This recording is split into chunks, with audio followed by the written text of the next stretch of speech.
नमस्ते। आप सभी से अनुरोध है कि कृपया हमारे चैनल को सब्सक्राइब करें, वीडियो को लाइक करें और बेल आइकॉन भी अवश्य दबाएं। अब भारत ने यूरोप की बैंड बजा दी और हमने कोई चला के नहीं बजाई। यूरोप ने नक्शेबाजी दिखाई, भारत ने बैंड बजा दी। आपको ध्यान होगा कि अमेरिका जो है वो बहुत दिनों से मसल फ्लेक्सिंग करता रहता है, लेकिन वो खाली मसल फ्लेक्सिंग करता है, बात ज़्यादा करता है, करता कुछ अधिक नहीं है। इधर साहब यूरोपियन यूनियन ने क्या किया कि यूरोपियन यूनियन ने कहा कि साहब भारत जो है वो यूक्रेन को या भारत जो है वो रशिया को बहुत मदद कर रहा है और रशिया का ऑयल खरीद रहा है और रशिया का ऑयल जो है वो वापस यूरोप को बेच रहा है, इसलिए हम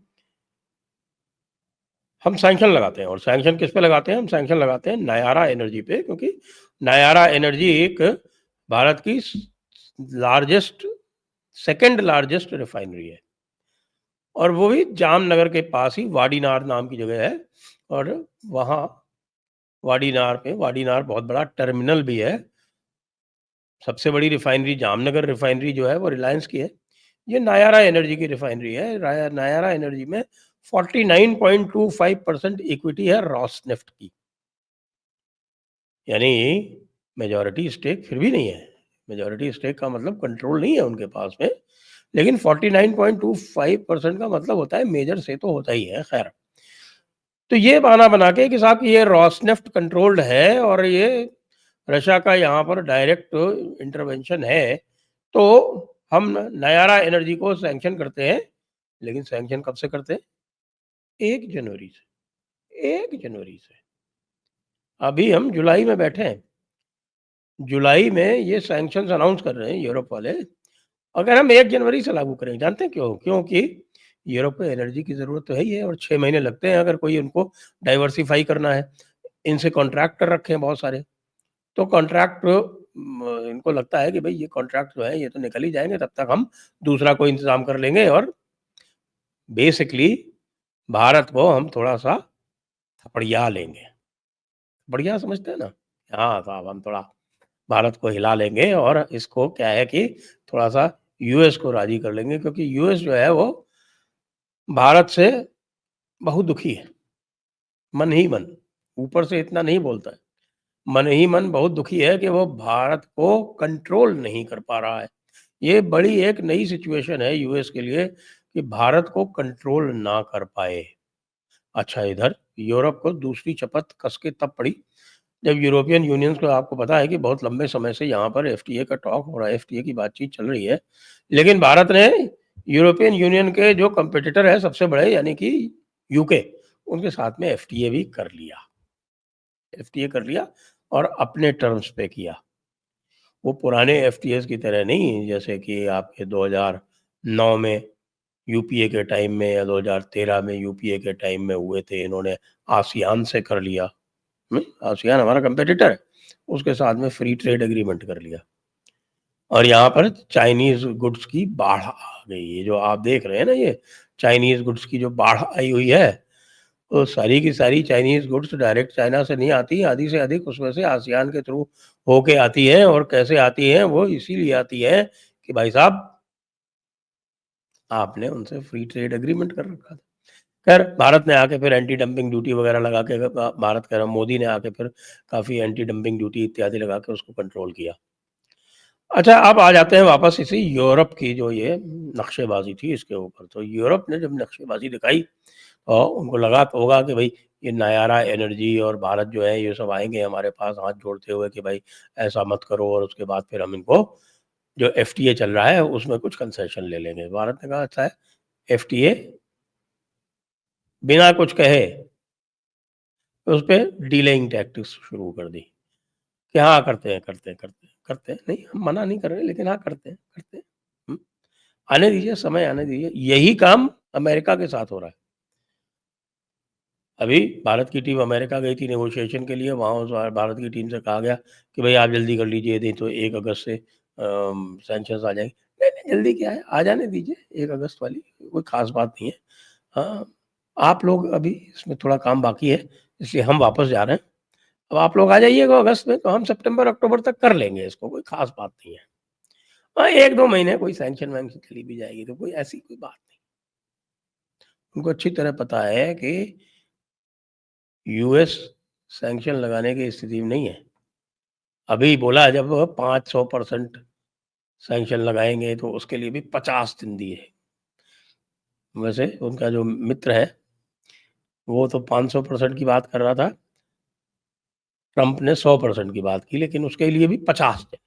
अरे यार, ये क्यों देते हो 50 दिन? तुरंत लगाया करो ना। हम तो कह रहे हैं बहुत दिनों से कि भारत के ऊपर सैंक्शन लगाओ।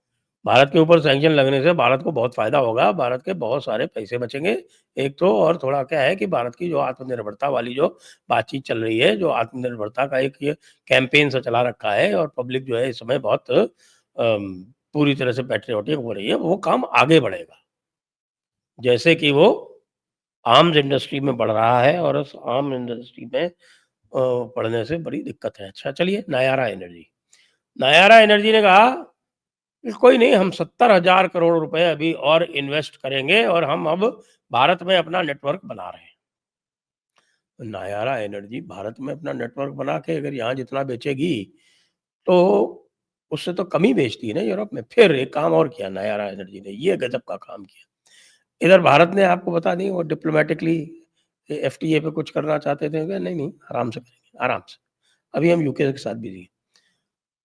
और डिप्लोमैटिकली जो यूरोप को जो कहते रहते हैं हमारे डॉक्टर जयशंकर जी, तो वो कहते ही रहते हैं। आज से नहीं कह रहे, बहुत दिनों से कह रहे हैं, यूरोप जो है उसको लेके बड़ा तंग है। अब नायारा एनर्जी ने कहा कि नहीं, ये जो आप कह रहे हो, आप 1 जनवरी से मत करो, आप तुरंत करो, ऐसा करो, इसको हम तुरंत प्रभाव से कर देते हैं। और अब आप जो कोई भी आपको शिपमेंट चाहिए, वो शिपमेंट आप पहले एडवांस पैसे दोगे तब मिलेगा। एक यूके का जहाज खड़ा हुआ था चार्टर्ड, उसको वापस कर दिया। देख रहे हैं आप? स्टाइल देख रहे हैं? भारतीय रिफाइनर्स की स्टाइल देख रहे हैं? साथ में आपके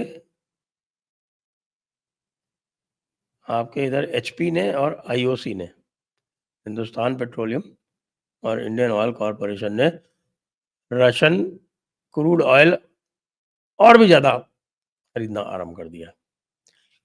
नायारा ने कहा कि हमारे पास बहुत क्लाइंट्स हैं, हमारे पास अफ्रीका में और एशिया में बहुत सारे क्लाइंट्स हैं।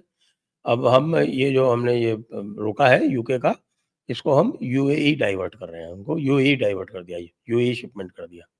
आपको जानकर आश्चर्य होगा कि यूएई के पास पर्याप्त रिफाइनिंग कैपेसिटी नहीं है। वहाँ से क्रूड यहाँ आता है और रिफाइन होके वापस यूएई जाता है।